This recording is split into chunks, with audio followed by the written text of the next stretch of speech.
Niger's democratically elected President Mohamed Bazoum has been overthrown by the very people who are supposed to protect and uphold his office, the presidential guards who stood watch outside his palace. General Abdourahamane Tchiani declared himself president on state television. Niger's situation is not an isolated case in the Sahel. The decline of democracy and the rise of coup d'etats in Sub-Saharan Africa is concerning. David Otto is the director for Geneva Centre for Africa Security and Strategic Studies. Is now joining us from Abuja, Nigeria. David, good to have you on the program and welcome to WION World is One. Thank you for having me, Eric. Thank you. Now, the coup leader says they're trying to establish security in the country. What do you make of what unfolded in the West African nation?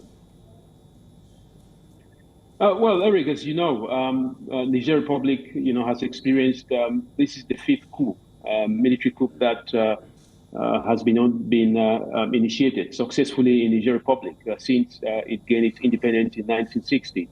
The inauguration of President Mohamed Bazoum in 2021 was the first democratic transition. So there was an expectation that, Niger had turned its pages into democracy. But of course, as we know, in the past 48 hours, what we've seen is that a military junta, now led by General Tchiani, who has declared himself the leader of the junta, they are now in charge. They claim that, the reason why they carried out the coup is because of, the economic situation, the insecurity.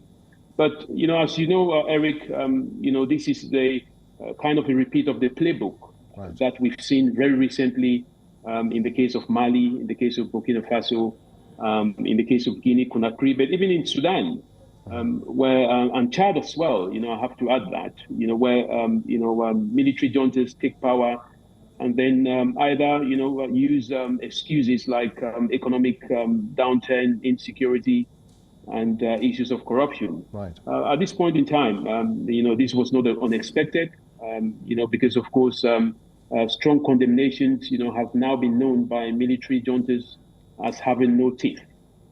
So here we have it, West Africa and the ECOWAS region, which is the Economic Community of West African States, has now faced another precipice of military takeover. Now, the big question, Eric, is, which country is next? And this is the biggest concern at this point in time. Right. Now, several leaders, including the Kenyan president, have condemned the recent development in Niger. President Ruto says coups are a setback to the continent. The U.S. has also announced its support to the ousted President Bazoum. But on the contrary, the coup leader in Niger says they will not tolerate any foreign interventions or even interference. How do you react to that, David? Well, Eric, from a military point of view and also from an operational tactical point, before you carry out a coup, especially in the 21st century, you would have studied the reactions of the international community, the reaction of the people, but also the reaction of sister agencies, that's security agencies within the country. And you would definitely know that condemnation is going to come. So this is a normal process. The US has condemned it, France has condemned it, the United Nations, African Union, ECOWAS, and as you rightly said, Kenya has condemned it as well. So this is not unexpected.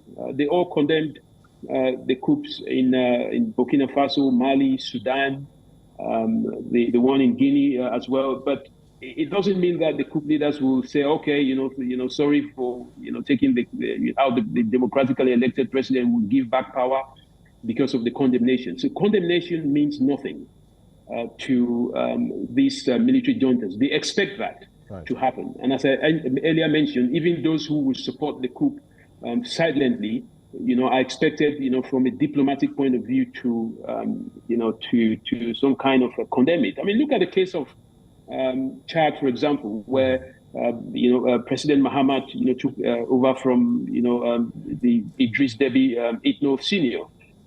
This was not condemned by France. So look at the overthrow of or the taking out of the Libyan leader Gaddafi. This was also not condemned. So it is a double standard at some point to condemn one and perhaps, not condemn the other. Look at the constitutional coups that leaders are extending power. Right. By overthrowing the constitution, running for third term when it's not allowed. These are all coup d'etats. But the key here, Eric, I have to say, is that before you carry out a military coup, and this is the process of a military coup, the leaders would ensure that they have the backing of sister agencies, because this is the main areas where they fear the most. They do not fear condemnation. What they are more afraid of is sister agencies rising against them. So if anyone wants to condemn, I think the practical thing to do is to send your soldiers in, to take out the military junta. Words alone never will change a coup d'etat that, is undergoing. Could you quickly just expound on what or who these sister agencies are, for example?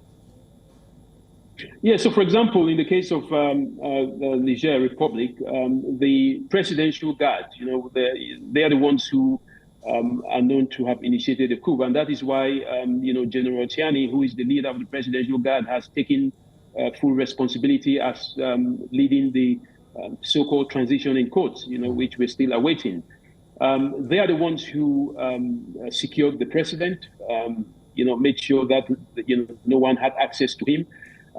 Then you have the Nigerian army itself. The army was called in, and what may have transpired was that the Presidential Guard may have negotiated with the army and given them options. The truth which you have to understand in terms of a military coup is that if you launch it, there are two options. You either succeed or it's a treasonable offense, and that literally means a death sentence. Right. So I believe that the option that the Presidential Guard may have given to the Nigerian army was that, listen, you either come with us or there will be a bloodshed, and you never know who is going to lose or win. So the army decided, as the head of the chief of army said, that to avoid any further conflict, to avoid any further escalation of the situation, they decided to back the Presidential Guard.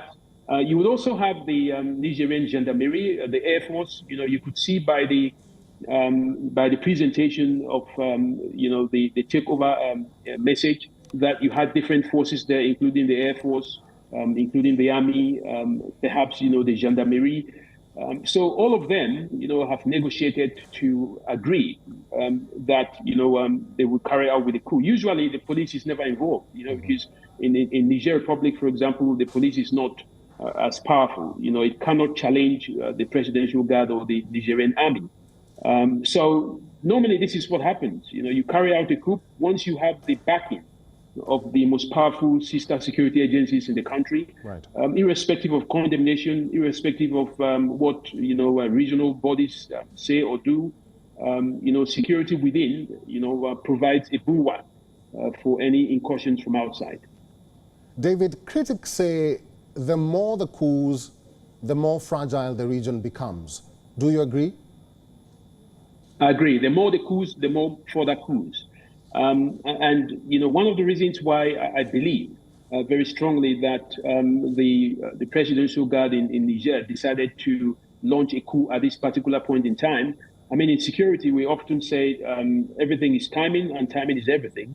I think it's because they realized that neighboring Burkina Faso is run by a military junta. Neighboring Mali is run by a military junta. Mm-hmm. So they thought, well, this is the perfect timing. But you've got to also remember that 2 months ago, that was in May of 2023, President Mohamed Bazoum, took an interview with BBC Hausa. In that interview, he made it explicitly clear that Niger Republic was going to abandon any relationship that it has with France. He said also that the French CFA, is going to be phased out of Niger Republic. And he did insist in that interview, which was in May of 2023 with BBC Hausa, that they are also considering perhaps joining with Nigeria, which is a neighboring state, to use the Nigerian naira. So he explicitly, in that interview, distanced himself from any relations with France. But on the contrary to that, you've got to understand that France has a very powerful presence in Niger Republic. They've got about 1,000 special forces, permanently, based in Niger Republic. They have a drone base there, just like the USA. Some of the Operation Barkhane troops, that left Burkina Faso and Mali, are currently stationed in France. And to add to that, I've got to add this. That is why during the coup, just about 48 hours behind, the French, had a special helicopter plane that, landed in Niamey. And some of the coup leaders have complained that, that was a violation of their airspace. So we've got to think about, what the military junta thinks, what countries like French, believes in, and who is supporting who, who is behind the coup. But still very early. We're still within the 48 hours of the coup. Right. So many things can unravel, and there are so many blind spots, that it's difficult to, be very conclusive in what that indicates. It is difficult to predict, David. So what can be done to control this trend? Organizations like the ECOWAS or African Union need to be empowered more. And can they stop this? Now, there are three ways that you can stop, coup d'etats. First of all, you have to prevent, democratically elected leaders, from changing the constitution to run for further terms. That's one. Because if you don't do that, what will happen is, you would have, the population protesting, and then you give an opportunity for the military to take over. The second, thing that has to be done is that Africa has to phase out this, security strategy of using the military to protect leaders. Now, what often happens is that, you've got to create special presidential guards that do not have any links with the military or have any links with the most powerful, security agencies. Now, if you do that, you keep the military far away from politics. Now, what has been happening is that, most of the time, the military is being used by these leaders to protect them. And then they then spot the vulnerability. And, once they do that, they believe that, of course, this is an opportunity. I mean, the third reason that ECOWAS needs to do, and perhaps the African Union, is to ensure that, leaders do what they promise. I mean, if they promise that, they will bring stability through, the economy, that, they would stop insecurity, they should be able to hold them to account. Right. Because one of the excuses that most of these coup plotters have always used, recurrently, from the case of Mali, Burkina Faso, Guinea, they've always said, there's corruption, there is bad economy, there's bad governance, there's insecurity. That's why we carry out the coup. So you've got to remove these reasons from the equation and expose them. So it's not just one thing that, ECOWAS needs to do. There's so many things, but you've got to first of all deal with those very key issues, that these coup leaders are mentioning as an excuse, for launching these coups.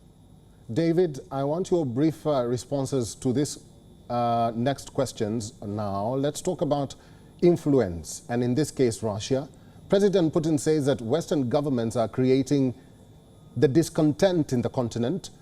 That statement has been condemned. However, Wagner Group has its foothold in various countries, including Niger, Burkina Faso, who say they no longer want French troops in their countries. In the end, is Russia a viable or a better ally for Africa? What do you think? It all depends on the African countries as individual sovereign states. It's not something you can have a blanket discussion about. You can't say all African countries would be better off with Wagner. It's all about geopolitics. It's all about interest. I don't think that you can point a finger at this point in time to Russia in the case of Niger Republic. We don't have the evidence yet. But one man's lose is another man's gain when it comes to geopolitics. If France and the United States, that has strong presence in Niger Republic, if they lose face in Niger Republic, Russia will pick their pocket, just like they've done in the case of Central African Republic, in Mozambique, in the case of Burkina Faso, and also in Mali. Russia is at the lookout, for any vulnerabilities that the West exhibits. And that's why it launched, it was, a strategic move for Russia and Vladimir Putin to have the African-Russia summit at this particular point in time. It gives him the credence that despite the Ukraine invasion, that he still has, friends in Africa. So it's all about geopolitics. It's all about interest. Russia has its eyes, planted on Africa. The West is struggling to keep pace, with the bad colonial history that they have. But again, down to interest. Russia has its interest. Africa should also, in my opinion, work towards, securing its own interest. David, finally, now that you've mentioned the summit, the Russia-Africa summit just concluded, two things. South African president says Africa did not go to Russia to beg for donations. They just want peace and Black Sea to be open for trade. And then Burkina Faso leader was seen in a video shopping for guns and weapons at the summit. What do you make of these two distinct observations? Well, Burkina Faso would the leader would possibly want to, have access to more weapons, since, there are so many sanctions that have been levied against it and restrictions. In terms of what the South African government president said, they didn't go to Russia to beg. I agree, but I think what Africa needs to do, we do not want to see a situation where the entire continent goes to a country. What we want to see is that, the country comes to the continent.